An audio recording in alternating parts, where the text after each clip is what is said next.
गोवर्धन पर्वत को धारण करके कैसे हमारी रक्षा की।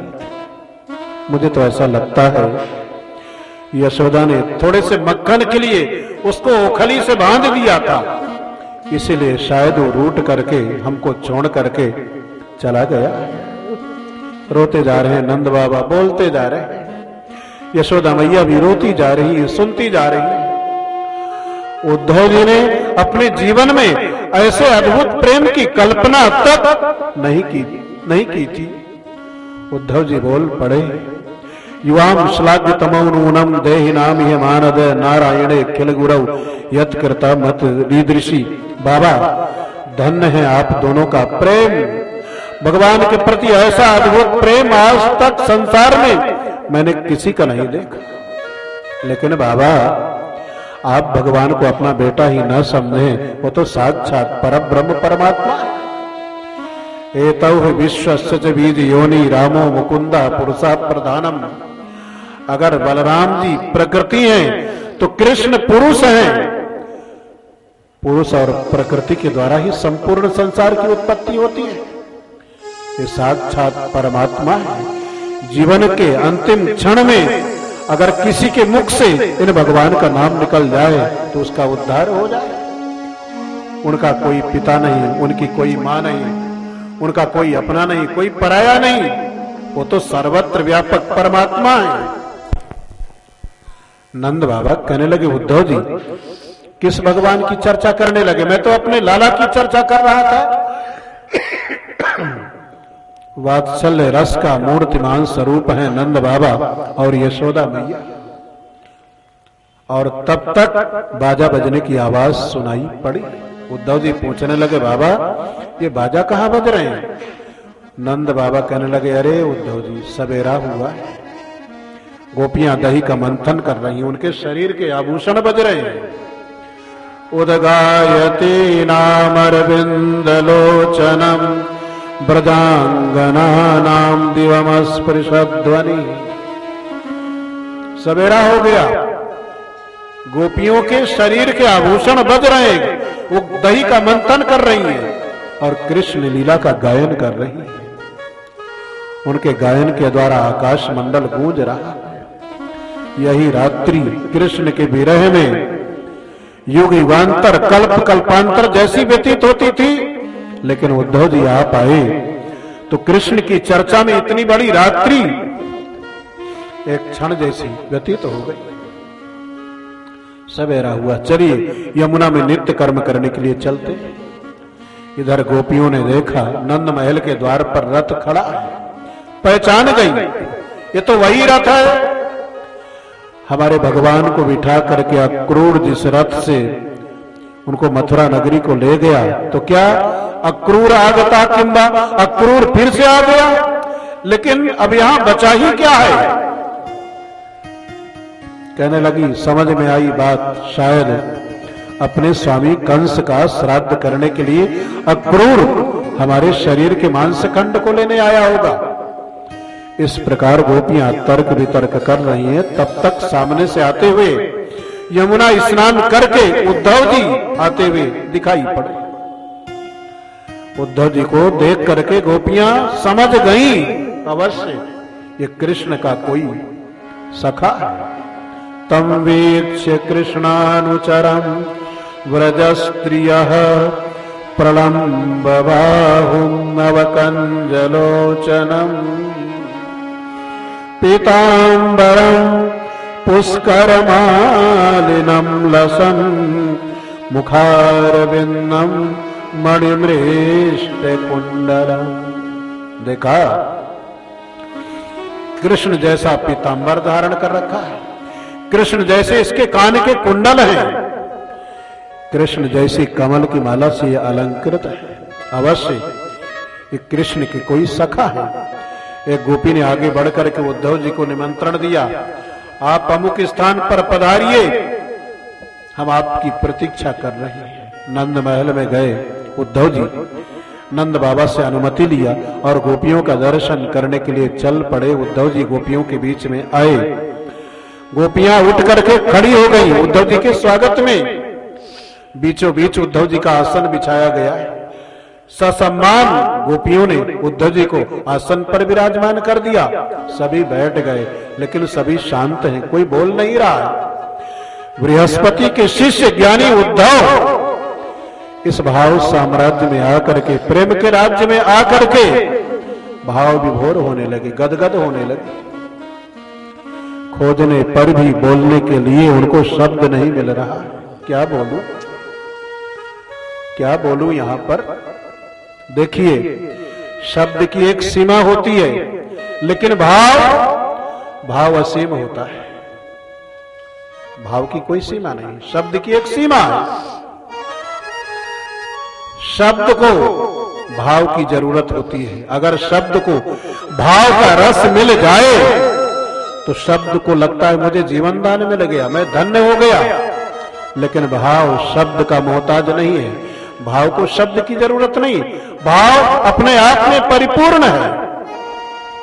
आज तक उद्धव जी शब्द में जी रहे थे, प्रथम बार इस भाव और प्रेम के साम्राज्य में आए तो बृहस्पति के शिष्य उद्धव को शब्दकोश में खोजने पर भी बोलने के लिए शब्द नहीं मिल रहे। तो गोपियों ने अपनी तरफ से वार्ता का श्री गणेश किया।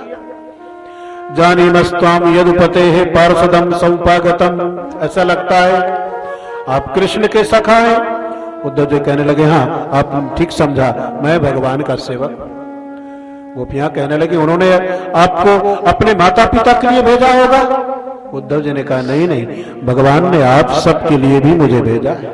उद्धव जी, गोपियों ने कहा, बिल्कुल गलत। अन्य स्वार्थ कृता मैत्री यावदर्थ विडंबनम। अपनों से ही सच्चा प्रेम होता है, दूसरों से प्रेम कब तक? जब तक हमारा स्वार्थ सिद्ध ना हो जाए। पक्षी वृक्ष से बहुत प्रेम करते हैं, हरा भरा है वृक्ष, रात दिन पक्षी उस वृक्ष की शोभा बढ़ाते हैं। देख करके लगता है पक्षी इस वृक्ष के कितने प्रेमी हैं। लेकिन भाई सूख गया वो वृक्ष और वही पक्षी उस वृक्ष के अगल बगल से होकर के निकल जाते हैं, उसकी तरफ आंख उठा करके भी नहीं देखते। भंवरा पुष्प से बहुत प्रेम करता है, उसके अगल बगल मंडराता रहता है। ऐसा लगता है ये भ्रमर इस पुष्प का कितना प्रेमी है। लेकिन सूख गया वो पुष्प और वही भंवरा उस पुष्प की ओर आंख उठा करके भी नहीं देखता। अतिथि घर में आता है, भोजन करता है, पूरे घर का समाचार पूछता है। ऐसा लगता है ये अतिथि इस गृहस्थ का कितना प्रेमी है। लेकिन भोजन करके गया हुआ अतिथि लौट करके कभी भी अपने उस गृहस्थ की सुधि भी नहीं लेता। विद्यार्थी आचार्य के यहाँ विद्या का अध्ययन करते हैं, ऐसा लगता है ये विद्यार्थी अपने आचार्य के कितने प्रेमी हैं। लेकिन विद्या अध्ययन संपन्न करने के पश्चात वही विद्यार्थी अपने उस आचार्य की कभी सुधि भी नहीं लेते। गोपियां कहने लगी, कृष्ण की कौन कहे, सारा संसार स्वार्थी है। जिनके लिए हमने घर द्वार परिवार सर्वस्व का त्याग कर दिया और वही हमको छोड़ करके गए और आज तक हमारी सुधि भी नहीं ली। एक भांवरा गुनगुनाता हुआ आया, श्री राधा रानी के चरणों के पास मडराने लगा। भाव जगत में राधा रानी को ऐसा लगा भगवान ने अपना सेवक भेजा है मुझे मनाने के लिए। तो प्रिय प्रस्थापितम दूतम कल्पयित्वेदमब्रवीत, श्री राधा रानी बोल पड़ी, मधुप की तव बंधो मां स्पृशांग्रिम सपत्न्या कुछ विलुलित माला कुंकुमश्मश्रुभिर्ना वह तु मधुपतिस्तन मानिनीनां प्रसादम यदु सदसि विडम्ब्यम यस्य दूतस्त्वमेदृक्। श्री राधा रानी कहने लगी, अरे भ्रमर खबरदार, मेरे चरणों का स्पर्श नहीं करना। तू भी कपटी, तेरे स्वामी भी कपटी, तू भी काला, कृष्ण भी काले, तू भी बहुत बोलने वाला, वो भी बहुत बोलने वाले, तू भी बहुत चाटुकार और कृष्ण भी चाटुकारिता में बड़े निपुण है। खबरदार, चले जाओ, मेरे चरणों का स्पर्श नहीं करना, चले जाओ। मथुरा नगरी में जाकर के चाटुकारिता करना, मथुरा वाले ही तुम्हारे अभीष्ट को पूर्ण करेंगे। तो भंवरा दूर उड़ गया, चला गया, और जब चला गया तो पश्चाताप करने लगी। भगवान का सेवक आया, हम स्वागत भी न कर सके, तो फिर से भंवरे का आवाहन करने लगी, आओ भ्रमर, आओ भ्रमर। और जब भंवरा आया तो फिर से डांटने लगी, तुम फिर से आ गए। किमिहि बहु खडंग्रे गावसित त्वं यदूनाम अधिपति गृहाणाम अग्रतो न पुराणम। अरे भ्रमर, तुम बार बार हमारे पास आकर के गायन करके हमको क्या सुनाना चाहते हो? एक बात याद रखना भ्रमर, तुम गायन करके हमको कितना भी क्यों ना सुनाओ, लेकिन तुमको देने लायक हमारे पास कोई वस्तु नहीं। हम पहले ही कृष्ण के लिए घर द्वार परिवार सर्वस्व का त्याग कर चुके हैं, चले जाओ।